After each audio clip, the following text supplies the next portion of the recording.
स्वागत है आप सबों का SP math with motivation class में। और आज की इस वीडियो में हम लोग पढ़ने वाले हैं 10th क्लास का प्रश्नावली 12.3 का क्वेश्चन नंबर 10। इसके पहले क्वेश्चंस का वीडियो अगर आपने नहीं देखा है तो लिंक डिस्क्रिप्शन में दिया गया है, जरूर देख ले। अगर आप इस चैनल में नए हैं तो इस चैनल को लाइक और सब्सक्राइब जरूर करें ताकि आपको हर नई वीडियो की जानकारी तुरंत मिल पाए। तो चलिए 10 नंबर क्वेश्चन क्या थोड़ा सा बड़ा है, जगह की थोड़ी कमी है इसलिए हम लोग नहीं लिखते हैं। तो 10 नंबर पढ़ते हैं। एक समबाहु त्रिभुज एबीसी का क्षेत्रफल 1732.05 सेंटीमीटर स्क्वायर है। इस त्रिभुज के प्रत्येक शीर्ष को केंद्र मानकर त्रिभुज की भुजा के आधे के बराबर की त्रिज्या लेकर एक वृत्त खींचा जाता है, जैसा कि ड्राइंग में दिया गया है। तो छायांकित भाग का क्षेत्रफल ज्ञात कीजिए। तो देखिए ये एबीसी क्या है, समबाहु त्रिभुज है, यानी कि इसकी तीनों भुजाएं बराबर है। तो इसका हमें क्षेत्रफल दिया है और हर शीर्ष को केंद्र मानकर और इस भुजा के आधे के बराबर त्रिज्या लेकर तीन त्रिभुज खींचे गए हैं। तो बीच में जो ये छायांकित भाग है इसका हमें क्षेत्रफल निकालना पड़ेगा। तो देखिए इसमें छायांकित भाग का क्षेत्रफल के लिए हम क्या करेंगे, इस पूरे त्रिभुज के क्षेत्रफल से ये तीन क्या है, त्रिज्यखंड है, इन तीन त्रिज्यखंड का क्षेत्रफल को घटा देंगे तो क्या आ जाएगा, छायांकित भाग का क्षेत्रफल। तो हमें यहाँ पे क्या दिया है, समबाहु त्रिभुज का क्षेत्रफल। तो समबाहु त्रिभुज के क्षेत्रफल कितना दिया है, 1732.05।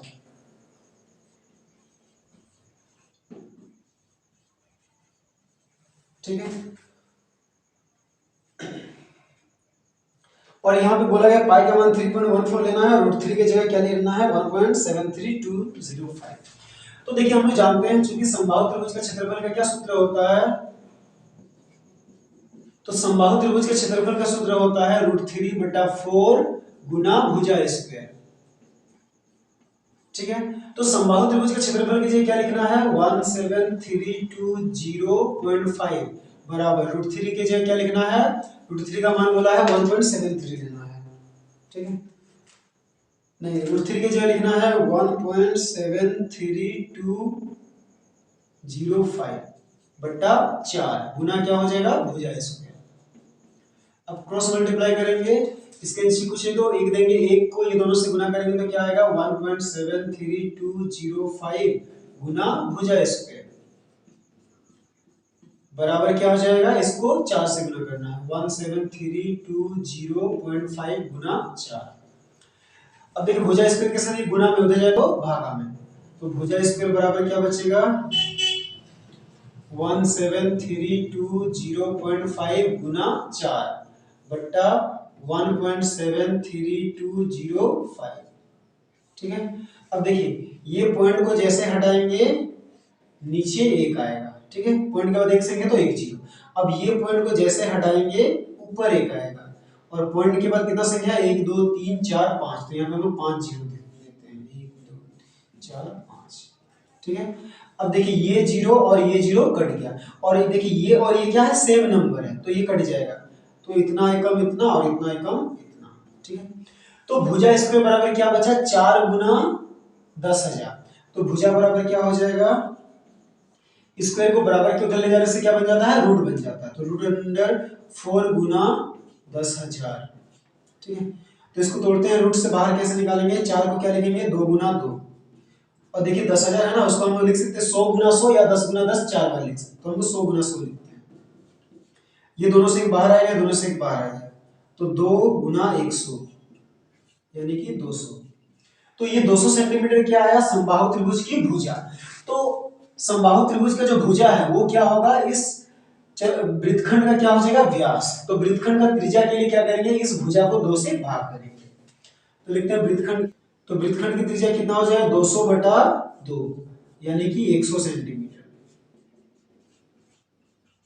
तो वृत्तखंड का क्या निकल गया, त्रिज्या निकल गया। अब वृत्तखंड का कोण कितना होगा, देखिए ये क्या त्रिभुज है, समबाहु त्रिभुज है। समबाहु त्रिभुज का प्रत्येक कोण क्या होता है, 60 डिग्री बराबर होता है। तो लिखते हैं वृत्तखंड की का कोण कितना हो जाएगा, थीटा बराबर 60 डिग्री। क्यों, समबाहु त्रिभुज का प्रत्येक कोण 60 डिग्री होता है। ठीक है। अब हमें क्या निकालना है, छायांकित भाग का क्षेत्रफल।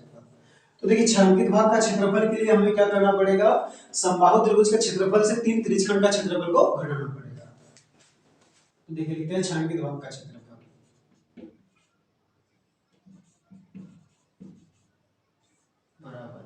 क्या हो जाएगा, समबाहु त्रिभुज का क्षेत्रफल, तीन त्रिज्यखंड का क्षेत्रफल। तो देखिए समबाहु त्रिभुज का क्षेत्रफल हमें दिया गया है, कितना दिया गया है, 17320.5 माइनस 3 गुना त्रिज्यखंड का क्षेत्रफल क्या होता है, थीटा बटा 360 गुना पाई आर स्क्वायर। ठीक है, तो यहाँ पे क्या लिखते हैं, 17320.5 माइनस, देखिए यहाँ पे ये काटते हैं 3 गुना थीटा की जगह कितना लिखना है, 60 बटा 360 गुना पाई की जगह यहाँ पे क्या लेना है, 3.14 आर स्क्वायर, मतलब आर कितना है, त्रिज्या 100 है, यानी कि 100 गुना 100। ठीक है, तो ये पॉइंट जैसे हटाएंगे नीचे एक आया, पॉइंट का 2 अंक है तो 2 जीरो। अब हम काटते हैं, देखिए ये जीरो कटा, फिर 6 कम 6 6 छक 36। ठीक है, फिर ये 3 कम 3 3 दूनी 6। अब देखिए ये जीरो कटा, फिर ये जीरो और ये जीरो भी कटा। अब ये 2 से ये कटेगा, 2 एकम 2 2 एकम 2, 3 से 2 गया तो 1 1 और 1 11, तो 2 बचे 10, 11 से 10 गया तो 1 1 और 4 14, 2 सत्ते 14। ठीक है, तो यहाँ पे कितना बच गया, 17320.5 माइनस 157 को 100 से गुना करेंगे तो कितना आएगा, 157 और 2 0, तो बराबर कितना आ जाएगा, अभी दोनों को घटा देने से क्या आ जाएगा, हमारा आंसर। तो घटाते हैं 17320.5, उससे घटाना है 15700 142, तो कितना आ गया 162.0.5, ये कितना हो जाएगा, सेंटीमीटर स्क्वायर। तो यही हमारा क्या हो गया, आंसर। ठीक है, तो चलिए अब हम लोग क्वेश्चन नंबर 11 बनाते हैं। 11 क्या है, एक वर्गाकार रुमाल पर 9 वृत्ताकार डिजाइन बने हैं। तो देखिए ये एबीसीडी एक वर्गाकार रुमाल है, उस पे 9 वृत्ताकार क्या है, डिजाइन बने हैं। तो जिनमें से प्रत्येक की त्रिज्या, हर वृत्त की त्रिज्या कितनी दिया है, 7 सेंटीमीटर। तो पूरा कि रुमाल के शेष भाग का क्षेत्रफल, रुमाल के शेष भाग का क्षेत्रफल में तो समझ रहे हैं, इन वृत्तों को छोड़कर बाकी शेष भाग कौन सा बच गया, ये जो गैप दिख रहा है ना बीच में, इनका हमें क्षेत्रफल निकालना। तो क्षेत्रफल कैसे निकालेंगे, बहुत आसान है, ये पूरे वर्ग का क्षेत्रफल से ये 9 वृत्त के क्षेत्रफल को जोड़ के घटा देने से आ जाएगा। तो यहाँ पे हमें क्या दिया है, वृत्त की त्रिज्या r कितना दिया है, 7 सेंटीमीटर। तो देखिए क्या है, वर्ग का भुजा कितना होगा, तो देखिए वृत्त का त्रिज्या दिया है 7, तो वृत्त का व्यास कितना होगा, 14, यानी कि ये वृत्त का व्यास 14, फिर ये 14, फिर ये 14, यानी कि 42। तो हम लोग पहले निकाल देते हैं वृत्त का व्यास, तो क्या होगा, 2 गुना त्रिज्या 2 गुना r, यानी कि 2 गुना 7, यानी कितना हो गया, 14 सेंटीमीटर। तो वर्ग की भुजा कितना होगा, 3 गुना 14, क्योंकि 3 तो क्या है, वृत्त है, तीनों का व्यास 14 करके, तो 14 दिया 42, ये हो गया वर्ग की भुजा। निकालते हैं रुमाल के शेष भाग का क्षेत्रफल। तो रुमाल के शेष भाग का क्षेत्रफल क्या हो जाएगा, वर्ग का क्षेत्र माइनस 9 वृत्त का क्षेत्रफल। वर्ग का क्षेत्रफल क्या होता है, भुजा स्क्वायर, 9 गुना वृत्त का क्षेत्रफल पाई आर स्क्वायर। भुजा स्क्वायर की जगह क्या लिखना है, 42 का स्क्वायर माइनस 9 गुना पाई की जगह 22/7, और आर स्क्वायर मतलब 7 गुना 7। तो ये 7 एकम 7 और ये 7 एकम 7 कट गया, तो 42 का स्क्वायर करते हैं। तो देखिए 42 का स्क्वायर करने से कितना आ रहा है, 1764। ठीक है, माइनस, अब यहाँ पे कितना बच गया, 9 दूनी 18, 9 दूनी 22, 7 9 63, 63 7 9 63 को किससे गुना करते हैं, 22 से। तो 9 गुना 22 गुना 7 कितना आया है, 1386। अब ये दोनों को घटाते हैं, 1764 से घटती है और ये कट गया, ये कितना हो गया, रुमाल के शेष भाग का क्षेत्रफल 378 क्या है, सेंटीमीटर स्क्वायर। तो यही हो गया। फिर हम लोग क्वेश्चन नंबर 12 बनाते हैं। 12 क्या है, आकृति 12.30 में OACB क्या है, O केंद्र और त्रिज्या 3.5 सेंटीमीटर वाले वृत्त का चतुर्थांश है। यदि OD बराबर 2 सेंटीमीटर है तो निम्नलिखित के क्षेत्रफल ज्ञात कीजिए। पहला बोला चतुर्थांश OACB का क्षेत्रफल और दूसरा छायांकित भाग का क्षेत्रफल। तो देखिए हमें क्या दिया है, O केंद्र वाला चतुर्थांश है OACB, इसकी त्रिज्या दिया है 3.5 और ये OD दिया है 2 सेंटीमीटर। तो हमें सबसे पहले ये पूरा चतुर्थांश का क्षेत्रफल निकालना है और उसके बाद ये छायांकित भाग का क्षेत्रफल। तो देखिए यहाँ पे हमें क्या दिया है, यहाँ पे दिया है त्रिज्या, तो त्रिज्या बराबर कितना है 3.5 सेंटीमीटर, और क्या दिया है ओडी, ओडी बराबर 2 सेंटीमीटर। तो सबसे पहले पूछा है चतुर्थांश का क्षेत्रफल। तो देखिए चतुर्थांश का क्षेत्रफल क्या होता है, पाई आर स्क्वायर बटा 4। तो पाई की जगह क्या लिखना है, यहाँ पे 22/7 गुना आर स्क्वायर, आर की जगह लिखना है 3.5 गुना 3.5 बटा 4। तो ये पॉइंट जैसे हटाएंगे नीचे एक आएगा, पॉइंट के बाद एक संख्या तो एक जीरो, ये पॉइंट हटाएंगे तो भी नीचे एक आएगा, पॉइंट के बाद एक संख्या तो एक जीरो। तो ये कटेगा 7 × 7, 7 × 6 35, ठीक है। फिर ये 2 से कटेगा, 2 दूनी 4, 2 11 में 22। फिर ये कटेगा 5 × 5, 5 दूनी 10। फिर ये कटेगा 5 7 35 और 5 दूनी 10। तो ऊपर में कितना बच गया, देखिए 11 गुना 7, तो 77 बटा 2 दूनी 4, 4 दूनी 8, 8 सेंटीमीटर स्क्वायर। तो ये क्या आ गया, चतुर्थांश का क्षेत्रफल। अब हम क्या निकालना है, छायांकित भाग का क्षेत्रफल। तो छायांकित भाग का क्षेत्रफल क्या करेंगे, इस पूरे चतुर्थांश के क्षेत्रफल से त्रिभुज के क्षेत्रफल को घटा देंगे। त्रिभुज बीओडी का क्षेत्रफल, ठीक है। तो चतुर्थांश का क्षेत्रफल हमने निकाला है 77/8 माइनस बीओडी, त्रिभुज के क्या लिखेंगे 1/2 गुना आधार गुना ऊंचाई। तो आधार क्या है ओबी और ऊंचाई क्या है ओडी। तो 77/8 माइनस 1/2, देखिए ओबी कितना है 3.5 और ओडी कितना है, ओडी है 2। तो ये 2 और ये 2 कट गया, ठीक है। तो ये पॉइंट हटाते हैं नीचे, एक पॉइंट के बाद दो संख्या, एक संख्या तो एक जीरो, ये 5 से कटेगा, 5 7 35 और ये 5 दूनी 10। तो इधर क्या बची है 77/8 माइनस 7/2 को लेते हैं। 8 और 2 का लॉस लेंगे तो 8, 8 को 8 से भागे तो 1, तो 1 को 70 से गुना करेंगे तो 77 माइनस, फिर ये 8 को 2 से भाग करेंगे तो कितना आएगा 4, तो 4 को ये 7 से गुना करेंगे तो 28।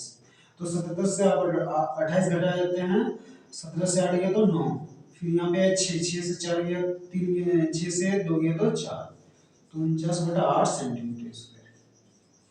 तो ये क्या हो गया छायांकित भाग का क्षेत्रफल, ठीक है। हम लोग क्वेश्चन नंबर 13 बनाते हैं। 13 क्या है, आकृति 12.31, ये आकृति दी गई है, एक चतुर्थांश OPBQ, OPBQ क्या है, एक चतुर्थांश, और उसके अंदर एक वर्ग OABC बना हुआ है। और यदि OA, ये OA यानी कि वर्ग की भुजा 20 सेंटीमीटर है, तो छायांकित भाग का क्षेत्रफल, तो छायांकित भाग ये और ये है। तो छायांकित भाग का क्षेत्रफल निकालने के लिए हम क्या करेंगे, पूरे चतुर्थांश के क्षेत्रफल से अगर हम लोग इस वर्ग के क्षेत्रफल को हटा दें यानी कि घटा दें तो छायांकित भाग का क्षेत्रफल बच जाएगा। तो यहाँ पे हमें क्या दिया है OA यानी कि वर्ग की भुजा, तो OA बराबर दिया है 20 सेंटीमीटर, ठीक है। तो सबसे पहले हम क्या करते हैं, चतुर्थांश की त्रिज्या के लिए हम लोग, चतुर्थांश का त्रिज्या क्या होगा, यहाँ से O से P या फिर O से Q या फिर ये भी होगा O से B, ठीक है। तो OB क्या है, चतुर्थांश का त्रिज्या भी है और वर्ग का विकर्ण भी है, यानी कि OAB वर्ग का प्रत्येकोण 90 डिग्री होता है, यहाँ पे 90 डिग्री, तो OAB क्या है, समकोण त्रिभुज। तो हम इसमें काम करते हैं समकोण त्रिभुज OAB में, ठीक है। तो ये क्या है, कर्ण है, ये लंब है और ये आधार। तो OB बराबर क्या हो जाएगा, रूट अंडर कर्ण बराबर रूट अंडर लंब स्क्वायर यानी कि AB स्क्वायर प्लस आधार स्क्वायर यानी कि OA स्क्वायर। तो ये कहां से आया, पाइथागोरस प्रमेय से, ठीक है। तो AB भी क्या होगा 20 वर्ग की भुजा, 20 का स्क्वायर, OA कितना है 20 का स्क्वायर, तो 20 का स्क्वायर कितना होता है 400 प्लस ये भी 400, तो कितना हो गया रूट के अंदर 800। 800 को तोड़ेंगे तो क्या आएगा, देखिए 800 को हम क्या करते हैं 8 गुना 100 करते हैं, ठीक है। तो 8 को हम लोग लिखेंगे 2 गुना 2 गुना 2 और 100 को क्या लिखेंगे 10 गुना 10। तो ये दोनों से बाहर आएगा, दोनों से 2 बाहर आएगा और एक 2 कहाँ रह जाएगा, अंदर ही रह जाएगा। तो इसलिए OB बराबर कितना आया है, OB बराबर 2, फिर 10 बाहर आएगा और एक 2 बच जाएगा, यानी कि 20√2 ये आया ओबी। तो ओबी क्या है? चतुर्थांश की त्रिज्या। तो ये क्या है? चतुर्थांश की त्रिज्या बराबर कितना है? 20√2 सेंटीमीटर। अब क्या निकालना है हमें? छायांकित भाग का क्षेत्रफल। भाग का क्षेत्रफल क्या होगा? चतुर्थांश का क्षेत्रफल माइनस वर्ग का क्षेत्रफल।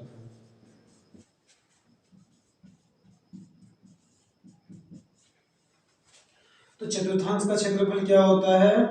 पाई आर स्क्वायर बटा 4 माइनस वर्ग का क्षेत्रफल भुजा स्क्वायर। तो पाई की जगह कितना लेना है? क्वेश्चन कुछ बोला, पाई की जगह 3.14 लेना है। तो 3.14 गुना आर, आर कितना है? चतुर्थांश की त्रिज्या है 20√2, यानी कि 20√2 का होल स्क्वायर बटा 4 माइनस वर्ग का भुजा कितना है? वर्ग का भुजा है 20, तो 20 का स्क्वायर। तो यहाँ पे कितना आ जाएगा? 3.14 गुना 20√2 का स्क्वायर कितना होगा? देखिए यहाँ पे 20√2 किसका माना था? 800 का, यानी कि 800 बटा 4 माइनस 20 का स्क्वायर 400। तो देखिए ये पॉइंट जैसे हटाएंगे नीचे एक आएगा, पॉइंट के 2 अंक है तो 2 जीरो, ये जीरो जीरो कटा, ये जीरो जीरो भी कट गया, फिर 4 एकम 4, 4 दूनी 8, तो कितना बच गया? 314 गुना 2, तो 2 चौके 8, 2 एकम 2, 2 दिया 6 माइनस 400। अब इससे इसको घटाते हैं तो कितना आ जाएगा? 228 सेंटीमीटर स्क्वायर। तो ये हो गया छायांकित भाग का क्षेत्रफल। ठीक है।